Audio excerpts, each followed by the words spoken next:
please. It's great to get things started, especially in our home arena. We got some great programs here that's probably their first time being in Columbia, so I know we'll show them a great time in North Carolina A&T, Cal, and Virginia. So looking forward to having a great first and second round. Open up for questions just for the student athletes at this time. If you raise your hand, we'll get a microphone to you. So everyone knows Connor went to the locker room. Somebody besides David will have to ask the first one. Ben with the first one, and then Reggie.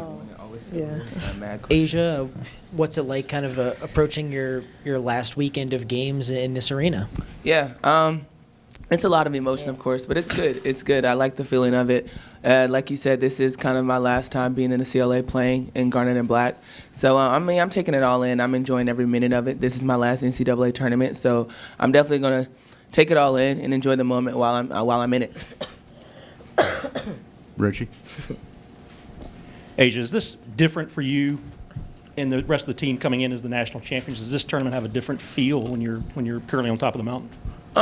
Not really, because I feel like my all 4 years, there's been a target on our backs. So it's really no difference. It's the same thing. I feel the same. I feel like we're all in a good place. I think we're meshing together very well.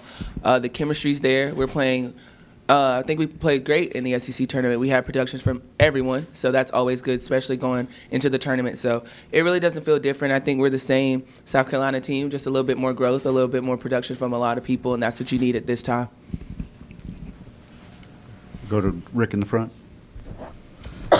As you just mentioned the SEC tournament, so like 2 weeks off and knowing that it's going to be your last time appearing here at the CLA, does it make you even more anxious to get back on the court? Yeah, definitely. I definitely kind of miss playing, of course, and especially playing in the CLA. So I'm excited for this tournament to hurry up and get started. I'm excited to kind of be out here with my teammates one last time in the Colonial Life Arena. It's tough. It's kind of weird just thinking about it, how time really flies. But I've had a great 4 years here. CLA has treated me especially well, extremely well. So, hey, I'm excited. Brett? Ty, how is this different for you last year as a freshman? I'm sure there was a lot of excitement for your first NCAA tournament. How is it different for you in year two? I don't think there's a big difference. I'm excited and anxious to get on the floor and play regardless of anything. And just being there and being a leader for the younger players. Young player. Greg? Young player. I'm old now. Ty, I don't know if you're aware of this or not, but you're, I think, 18 assists away from breaking South Carolina's season record. Is that something you're even aware of, and what are your thoughts on that? No, I'm not aware of that. Me either. That's news to me, so I guess I wasn't aware, but I'm happy that you told me. I'm going to try to get that. I hope that doesn't mean she's not going to take as many shots. We're going to let that one slide. John?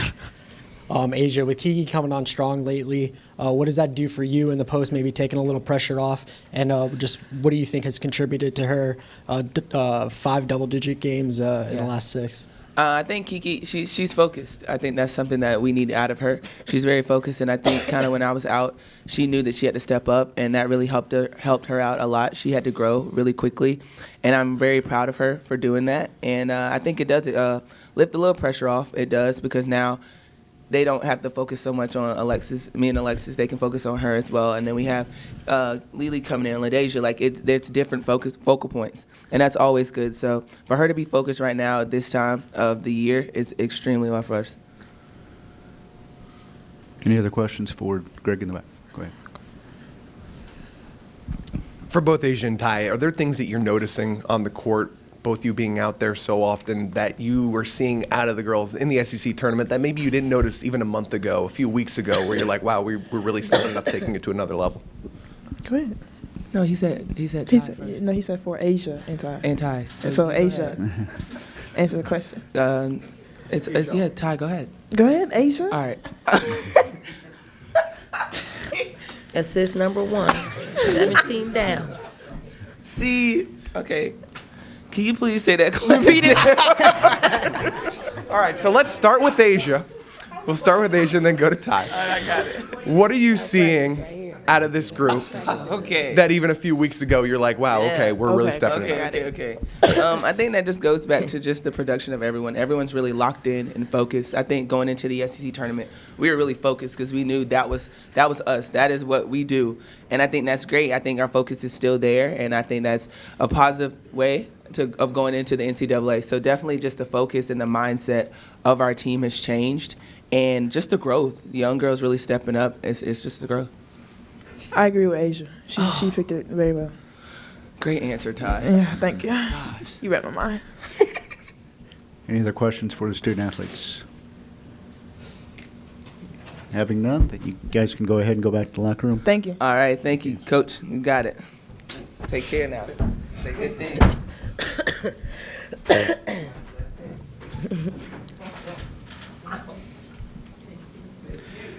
Take questions for Coach Staley now. Raise your hand. Will, go ahead. What did the 3-day process in Nashville do for your team? Do you think your team kind of hit a different gear, especially once they got Asia back? There was extra focus because we weren't going to have Asia, in the beginning, is what they were telling us. So we prepped that entire week, knowing that we would probably be without her services. So everybody was locked in, and then we got the nod that she was able to play. I think she was just bonus on where we were from a mentality standpoint, and wanting to win another SEC tournament championship.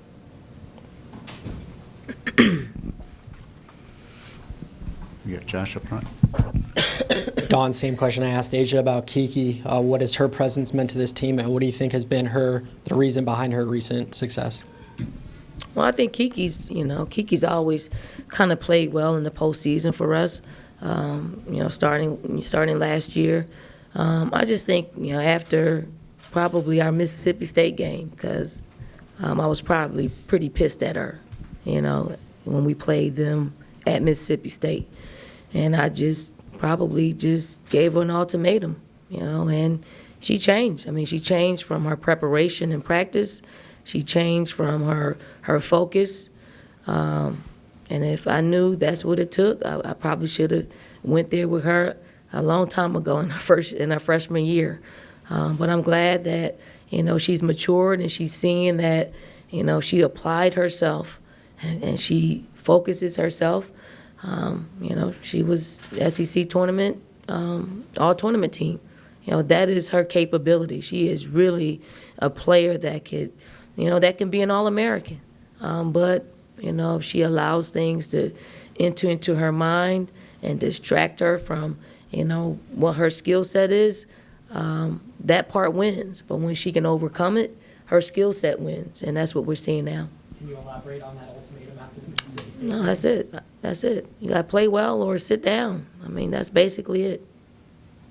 John. Don, can you speak to this ticket initiative and the reaction it's gotten, and just does it ever surprise you the response you get from this fan base? We're used to having 5-digit people in Colonial Life Arena, and then when I heard that we were, we had just I think maybe 7,000, tickets sold. I just thought for our team, for Asia Wilson, for Lindsey Spann, for them, being at their last time playing in Colonial Life Arena, playing in Columbia, South Carolina, I think they deserve to have a little bit more. And I know the ticket prices are a lot more expensive than our normal. So I was just challenging people to step up. I personally bought those tickets for people to come see us play, and I just wanted somebody else to, kind of feel what I was feeling, and the incredible response to it was great. I did text Coach Muschamp, and I text Frank personally to see if they would get on board. And I'm gonna give you, and I know Coach Muschamp does not like the publicity. He doesn't do it for the publicity. But here our text conversation went. I said, "Hey, Coach, the ticket people need to check, so we can market it and get it to the right people so they can come to the game." he said, how many tickets, I said, we need 25 pairs, kids and adults. So he said, done. And then, like 1 minute later, he texts me, he says, don't you think it's a little bit early for dumbass questions? Laughing out loud, right? So I said, laughing out loud, damn, I should have hit you up for 500. And he said, 500, it's done, whatever it takes. So it's 500 tickets. I still got to get to Frank. Frank's been out recruiting, so I'm going to get to Frank, maybe see if he can up the ante, up Coach Muschamp one. Thank you. Colin. A lot of coaches always talk about wanting to play the best basketball heading into the NCAA tournament. Do you feel like your team's done that and put together a string of good performances leading up to this? Well, I think anytime that you can string together the type of wins that we put together in the SEC tournament, you're playing your best basketball. You're talking about beating, I think, Tennessee, who was number 12. You talk about beating Georgia, who was number 6 in the country, and then you talk about beating number 2 in the country. If I'm not mistaken, I don't know if any other team in any other conference had that string of competition. I could be wrong, but, I got to look at ACC and see what they did in Pac-10, Pac-12 to see, what champion had to play the type of competition that we play. So I would consider it our best basketball. David. Dawn, getting back to Kiki, looking ahead to next year when you won't have Asia, do you look at her and see, a Charnay and Ashley Bruner, maybe even a Muffin, or a mix of the three, or is she kind of her own individual player? She's probably her own individual player. I mean, and I don't want them to take this the wrong way, but she's pretty skilled, just from an offensive standpoint. They're probably more just aggressive, better defenders, and probably better overall if you have to put, both sides of the ball into play. But from an offensive standpoint, I mean, she can score in so many different ways. And, I think that's probably, what she's doing best for us besides, getting an occasional exciting block. I think if she'd applied herself, and the steps to, developing players. I think she's seeing where she has an immediate impact on the offensive end. She can have the same kind of impact defensively if she had applied herself. But I'll take the small steps. I think next year we're going to really concentrate on the defensive side of the ball and her ability to go left a little bit better. And then when she becomes a senior, I told her last year she could be an All-American. I told her last year in postseason play that she could be an All-American. It's just, certain things hold her back. And she can't allow those things to get in the way to distract her from, what she does best.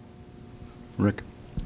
Don, that little humorous exchange that we just saw between Asia and Ty, is that an indication to you that your team is loose here on the eve of the NCAA tournament and ready to go out and get it? I mean, they are. I think as coaches, we try to overcoach everything just on the court and off the court and what it should look like and what it should feel like and sound like. And, nowadays, what success looks, sounds, and feels like isn't the same with, millenniums. It's not. It's not. So you got to get little glimpses. You got to allow them to be themselves, and that's who they are. I don't want to take that away from them because I think it could, overflow into their play. If they're not a player that, is just mentally preparing by being by themselves and visualizing the game, if they're not those type of players, I'm not going to force them to be that. I think we need to continue to have them in their comfort zone so they can play comfortable basketball, what they're used to playing. And I think at this time in postseason play, the team that plays most like themselves early on is going to be the team that has the most success. In the back of the room, Greg. Coach, you mentioned Monday night that you enjoyed the title of defending champions. For the first time, you get to now be in the NCAA tournament, hosting tournament play, and you can point to a banner that literally says that title. if and when you face adversity, how much will that be a rallying cry to the team to reinforce, hey, we've been to the top, we know how it is, and we can continue to power and chase another? I can't use that, because we just are so much different than we were last year. What we can use is, what we did in the SEC tournament. That's facts. That's, what they lived, what they, how they performed and what they experienced. So we draw on those experiences to say, if you put those 3 games together, that's probably what makes a national champion, to be able to play different styles and in those 3 games. So, I'm looking forward to the postseason, looking forward to seeing this team perform in the postseason. Jeffrey? Dawn, with some time to kind of look over things after Monday's selection show, have you gotten any more answers or any more clarity on why you get sent where you're sent or who you get matched up against? No, after Monday, I'm done with it. I said my piece, and we're going to move on and not be distracted by anything besides, what we're going to face tomorrow night. And do you think your team plays better when they have maybe a little bit of chip on their shoulder, or they aren't kind of sitting on their laurels? They have that pressure of maybe there being something to prove or feeling like there's something to prove? Yeah, we'll continue to play in the underdog role because, I don't think anybody has us, cutting down the nets. So we'll continue to play that role. We'll continue to focus in on what we need and not get ahead of ourselves. We're going to play one game at a time. That's kind of what we did last year, and it worked in our favor. Ben? What do you remember about Asia when she was getting ready to start her first NCAA tournament a few years back? I don't remember much besides, she had a lot of people around her that were upperclassmen that, that she didn't have to feel the pressure of an NCAA tournament. That's about it. She had, Tiffany Mitchell. She had Lisa Welch. She had Elam Ibiam. She had all these players who had previously played in the NCAA tournament. And she was coming off the bench, so she didn't really feel probably, what she's probably feeling a little bit more, nowadays. David? Dawn, you've been around USC now for 10 years, and you've had a chance to really learn the school's athletic history, not just women's basketball, but athletically. Is Asia the greatest Gamecock that ever has been? Yes. I can say it because, look what she's done. And not look what she's done, but you look at where she's taken this program, and all the things are synonymous with, her and our program.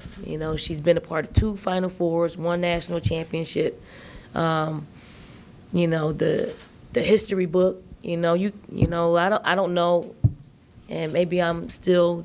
You need to be here another 10 years to figure out what everybody else has done for their respective sports. But, to make us a national prominent program, sustained over her 4 years. It's quite incredible.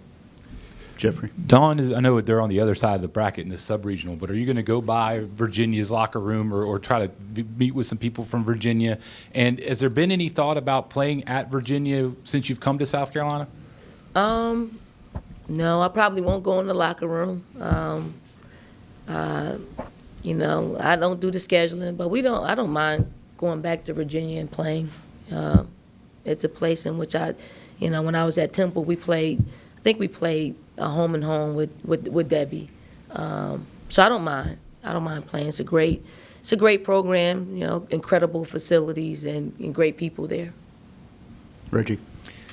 Does this tournament feel any different for you, being a national championship head coach? No. It doesn't feel any different. But, it's great to say that the national championship, comes through us. I like that. Got one up here in front. Coach, just North Carolina A&T, how much film have you gotten to see of them, and what do you think of them as an opponent for the first round?